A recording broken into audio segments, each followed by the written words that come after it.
Temidayo Agongo-Williams, a former federal prosecutor who served as a senior investigative counsel on the January 6th committee. Catherine Christian, former prosecutor for the Manhattan District Attorney's Office, and they join me now.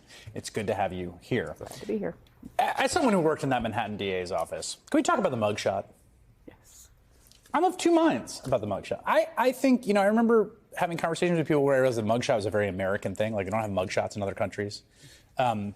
And it always seems, in the way that it's used in the New York Post and in the tabloids and run, it sort of presumes guilt in its form, right? Like the mugshot, looms. It looms on the cover of tabloids. It looms. There's always something to me that's sort of gross about the use of that. At the same time, it's been notable that Donald Trump has not had to face the music on that score. And it's a small thing, but watching this does feel like there's, in terms of how Fonnie Wells is handling this, there's a real kind of equal justice under law kind of vibe here. Exactly. So the other three indictments, Mr. Trump, a mugshot wasn't taken. The rationale was the reason to take the mugshot is in case the defendant flees, then you can find him.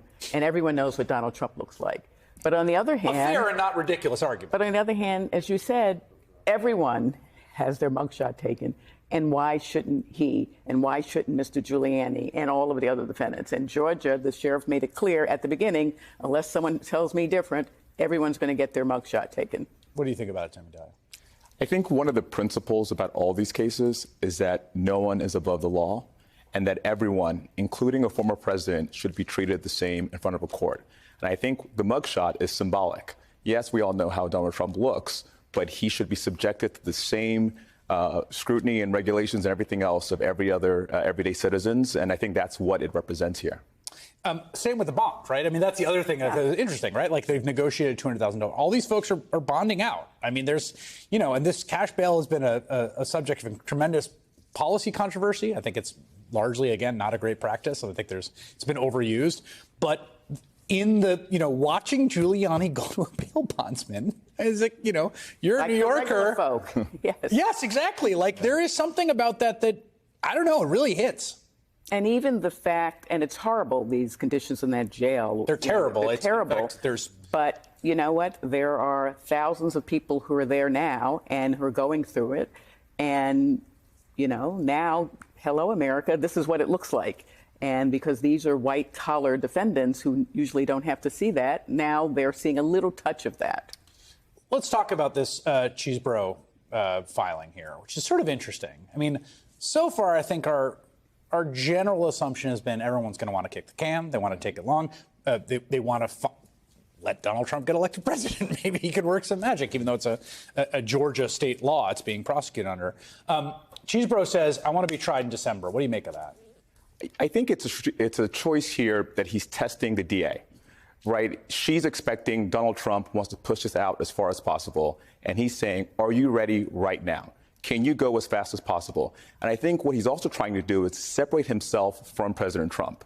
The entire strength of the case is that there is a massive criminal conspiracy, former President Trump at the top and all his minions at the bottom. Now he's saying, I want to go first. Try me, perhaps even by myself. Show the evidence of the story that has to do with just me. Don't bring in evidence about Trump. Don't try the President Trump case. Try my case. And I think if that works, it has a possibility of weakening the jury appeal, because you don't get to tell the whole story from top to bottom. You're telling his story, which is going to be a little bit more limited. Well, and this gets to the idea of the 19 co-defendants and all being tried together, which Fonnie Willis at that press conference on the day that these charges were announced said she's going to do. A lot of legal experts have said there's no way it's going to happen. Where do you sit on that? Well, also, I think he's going to sort of lose that calling the bluff, because first of all, what he's giving up, his defense attorney, he's not going to have motions. Is he really saying, I'm not going to move to suppress evidence? Is he really saying, I'm not going to spend months looking at the discovery to find inconsistent statements or possibly exculpatory material? You think it's a bluff? I think it's a bluff. And if she calls the bluff, well, then guess what? Let's do it. That's right. And now you're on trial, and you're like, you're stuck with all the evidence that you didn't move to suppress.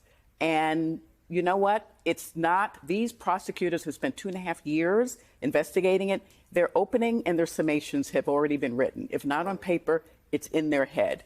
And if he decides to suddenly say, oh, never mind, I'm not ready, well, that's the end of that. then no judge will ever listen to him again when he says he wants a speedy trial. What do you think about the plan? I mean, when you read through the 100-page indictment, one of the things that the document, I think, does well is it sort of conceives of it as a unified whole, even though there are many different aspects to the conspiracy. And in some cases, I think a lot of people weren't even in contact with each other. That's the strength, as Timmy Dio said, of the conceit of this as a RICO case and of the conceit of 19 defendants. You tell the whole story at once. What do you think about that, the possibility of that? Well, you mean of trying it alone or trying it all? Are they going to be able to try 19 defendants? Everyone what's says going to happen, and I'm sure he's experienced this, I did, when you did conspiracy, people drop off because they plead guilty. They cooperate. So you end up not with 19 defendants. Sometimes you'll end up with a firing squad where they're all shooting at each other, a circular firing squad, because it's like, I only did this little piece. Why am I stuck with, Trump? Right. I'm only the middle person, so there will not be 19 defendants on trial. That's a really important point. It actually brings up the next thing I want to talk about, which is about cooperation. Because to your point of, we're not going to get to 19 because some people, and when you look at the mugshot lineup that we have, these are people who vastly vary in wealth, stature, public support, public notoriety, the degree to which they can deal with, can hire, the best lawyers, and whose exposure varies quite a bit. And you got to imagine they're going to start making some individual calculations.